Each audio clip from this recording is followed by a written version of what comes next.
हर हर महादेव। अध्याय 31। जब मैना राज्य के अहंकार से यह अनुचित विचार अपने मन में लेकर आईं और उसने शिवजी के स्वरूप की परीक्षा लेनी चाही, तब शिवजी को यह जानकर अप्रसन्नता हुई। अब मैं ऐसा चरित्र करता हूं जिससे यह मूर्ख ऐसी बातों को भूल जाए। ऐसा सोचकर शिवजी ने अपना विचार विष्णु को बुलाकर प्रकट किया और कहा, हे विष्णु, तुम और ब्रह्मा हमारे बड़े शुभ चिंतक हो। हम तुमको ये आदेश देते हैं कि तुम सब पहले अलग अलग अपनी सेना लेकर हिमांचल के द्वार पर चलो। हम सबके पश्चात वहां आएंगे। विष्णु जी ने यह सुनकर सबको शिवजी का आदेश बताया। उस आदेश के अनुसार ही सब अलग अलग अपनी अपनी सेनाएं लेकर हिमांचल के द्वार पर पहुंच गए। मैना ऐसी धूमधाम से आती हुई बारात को देखकर प्रसन्न होकर बोलने लगी, वाह वाह, कैसी सुंदर बारात है। उसकी ऐसी दशा हुई कि जिसको देखती तुमसे उसी के बारे में पूछती कि क्या यही गिरजा के पति हैं। पहले जब मैना ने गंधर्वराज वसु को देखा तो तुमसे कहा कि क्या यही शिव हैं। तब तुमने बताया, नहीं, ये तो शिव की सभा में गाने वाले हैं। यह सुनकर मैना बोली कि जिसकी सभा में गाने नाचने वाले ऐसे सुंदर हैं, तब वह मुझको कब दिखाई पड़ेंगे। फिर मैना ने यक्षों के स्वामी मणिग्रीव को देखा और तुमसे पूछा कि क्या ये शिव हैं। तुमने उत्तर दिया, नहीं। हे नारद, इसी प्रकार मैना ने धर्मराज, सप्र, वरुण, पवन, कुबेर, ईशान, आठों दिक्पाल, रुद्र, इंद्र, चंद्र, ग्रहपति, शुक्र प्रजापति, सप्तऋषि, ब्रह्मा तथा विष्णु जो एक के पीछे एक आ रहे थे, उनको देखकर प्रसन्न होकर तुमसे पूछती गईं, क्या यही शिव हैं, क्या यही शिव हैं। लेकिन तुम बार बार यही उत्तर देते रहे कि नहीं, यह शिव नहीं है, यह तो शिव के भक्त हैं। यह सुनकर मैना अत्यंत प्रसन्न हुई और अपने को धन्य मानने लगी।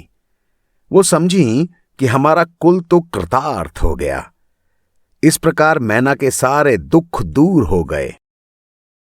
मैना ने तुम्हारी और गिरिजा की बहुत प्रशंसा करते हुए तुमसे कहा कि मैंने अब तक शिवजी को देखा नहीं। इतने में शिवजी सम्मुख आ गए। तब तुमने मैना से कहा, यही शिवजी हैं, यही गिरजा के पति हैं, इन्हें अच्छी तरह से देखो।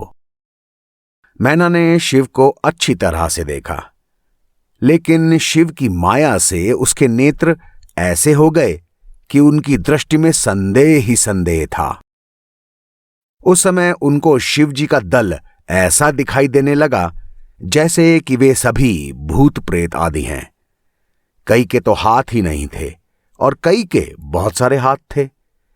मैना ऐसा दल देखकर बहुत भयभीत हो गईं। उस सेना में शिव को बैल पर चढ़े, त्रिनेत्र, चंद्रमा और मुकुट धारण किए, बाघंबर और गज चर्म धारण किए, हाथों में डमरू, कपाल, त्रिशूल और सारे शस्त्र लिए, सिर पर जटाजूट, कानों में सप्र, 5 मुख, मुंडमाल धारण किए, कंठ में हलाहल की श्यामलता और शरीर में सर्प लिपटाए हुए देखा। हे नारद, उस समय तुमने मैना से कहा कि अब तुम इधर उधर क्या देखती हो, शिव का रूप क्यों नहीं देखती। तब मैना ने शिव का ऐसा रूप तथा ऐसी सेना देखी तो वह भयभीत होकर बहुत दुखी हो गईं और मूर्छित होकर धरती पर गिर पड़ी। सबको ये देखकर बहुत दुख हुआ। सब लोग औषधि आदि का उपचार करके मैना को चेत में लाए। फिर मैना तुमसे बोली, हे नारद, तुम्हें धिक्कार है। तुमने मेरी कन्या का जीवन नष्ट कर दिया। यह अवधूत मेरी लड़की के साथ विवाह करने के लिए भूत प्रेतों की सेना लेकर आया है। मेरा और हिमांचल का जन्म तो बेकार हो गया। सप्त ऋषियों ने भी मुझे धोखा दिया।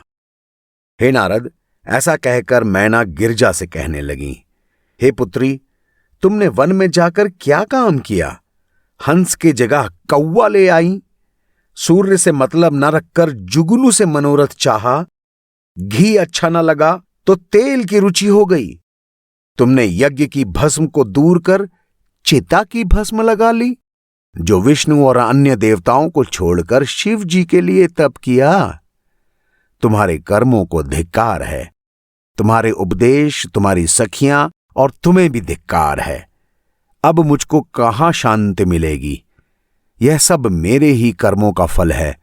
मैंने बड़ी प्रेम से पुत्री के लिए तप किया था, लेकिन ऐसा दुख देने वाला फल और ऐसा भयानक स्वरूप मुझको प्राप्त हुआ। यह कहकर मैना बार बार धरती पर गिरकर बेहोश होती रहीं। कुछ समय बाद मैना को जब होश आया तो गिरजा की ओर से आंखें मूंद कर धिक्कार है कहती रहीं।